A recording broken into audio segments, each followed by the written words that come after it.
Hi guys, welcome back to my channel. I wanted to jump in really quick. I'm in the middle of editing the video you're about to watch, and I realized I filmed it about a month ago before we left for our wedding, before Hurricane Irma hit, so it doesn't make any sense because it obviously doesn't apply right now, but I did want to tell you guys, we are back from the wedding. The wedding was amazing. The honeymoon was amazing. We didn't sustain any damage during Hurricane Irma. There was some flooding in Jacksonville. Sorry, my voice is crazy. Some of our neighbors had trees fall on their houses, but we were really lucky. We didn't have any damage. Our fence was fine. Our house was fine. So yeah, just wanted to give you guys a little update before you guys were wondering, like, why is she talking about Hurricane Irma hitting, if I can speak. Alright, here's the video. Hi guys, welcome back to my channel. I thought it would be really fun to do the writing rituals tag created by Mandy Lynn and Kim Chance. I will leave their videos down below, as well as a few other people who did the tag. I'll just leave some of theirs that I also ended up watching.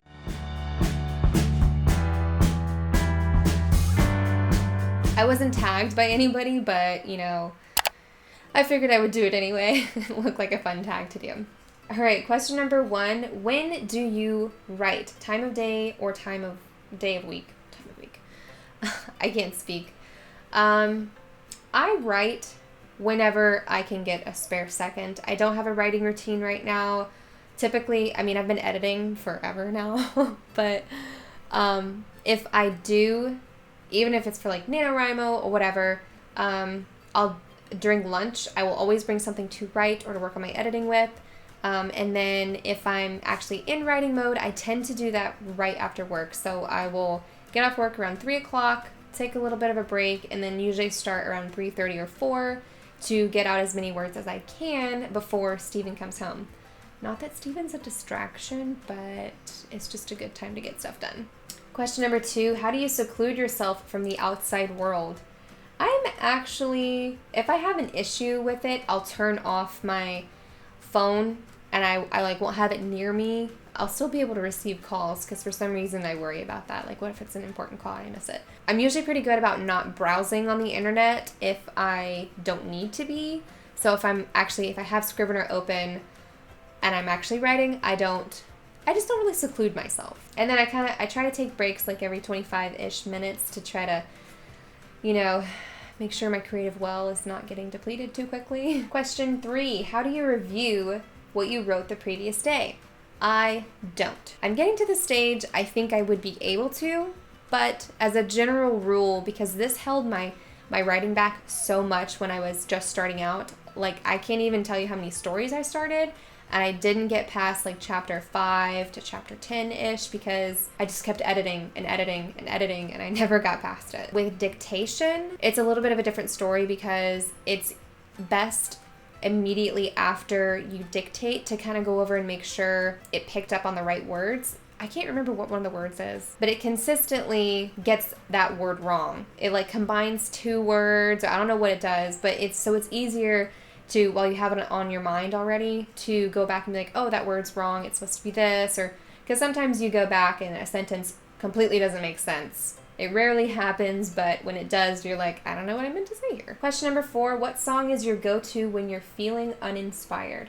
I don't have one particular song. There's so many good songs out there. I typically listen to not inspirational music, instrumental music or film scores, or YouTube has a bunch of great ones that are kind of just like epic music or fantasy music or things like that I really like to listen to, but I don't really have one song that pumps me up. I have a favorite personal song, but it doesn't really make me want to write.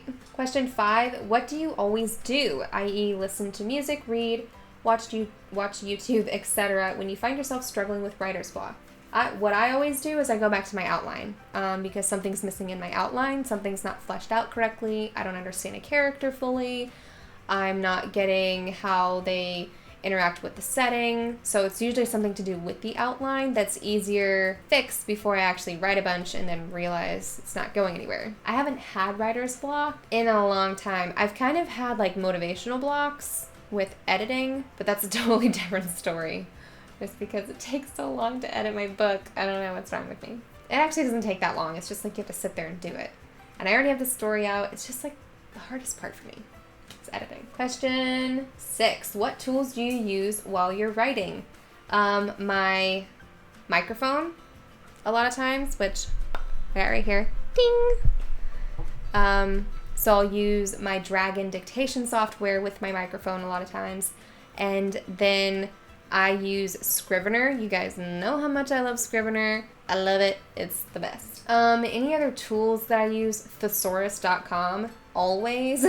That's kind of more in the editing phase, but sometimes I'll drop out and like try to find a word. But if it takes too long, I just go right back to writing. Other than that, I kind of try to stick to just getting the story out. I always have my outline somewhere too, so I can just quickly see, okay, this is what I'm writing for today. I used to do that by hand, but now I actually use a Google document so I can kind of access it anywhere, on the go, on my computer, wherever. Question 7, what's the one thing you can't live without during a writing session? I guess the one thing I can't live without is really Scrivener, because I have zero organization when it comes to Word.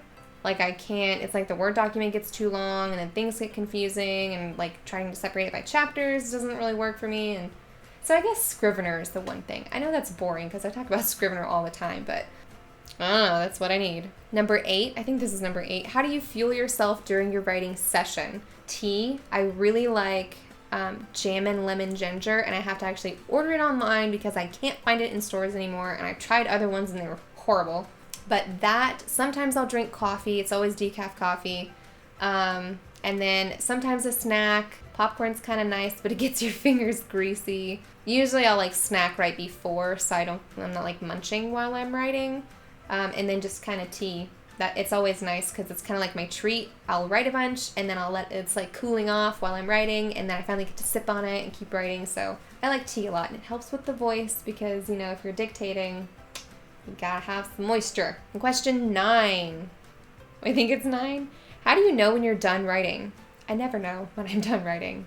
I don't know if this means when you're done writing for the day, if you're done writing the book, but when I'm done writing for the day I usually set writing word count goals. So a lot of times it's about 2,000 words.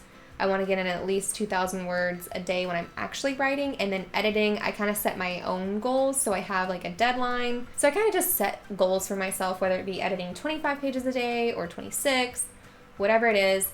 That's how I know when I'm done writing for the day. And then it feels so good to just be like, oh, I did it. And then if you feel the desire, you can just keep going. All right, that was a quick tag. I feel like that was a quick tag. As usual, I'm tagging you guys in this tag. So if you have your own YouTube channel, you can definitely link to the video if you post one, or just drop a line down below with the answer to your favorite question, or all of the questions. Whatever you guys want to do. I'm just tagging you guys. All right, so if you ever have any questions or suggestions for new videos, go ahead and just drop a line down below, and then also subscribe to my channel if you haven't. Just go ahead and subscribe. Bye guys. Hopefully I'll see you next week. I might see you in 2 weeks after Europe, if the hurricane doesn't follow us up the East Coast to Connecticut for my wedding. Fingers crossed. By the way, this is my last video as an unmarried woman. The next time you guys see me, I'm gonna be married. This is crazy. It's crazy. I'm getting married. Okay, bye.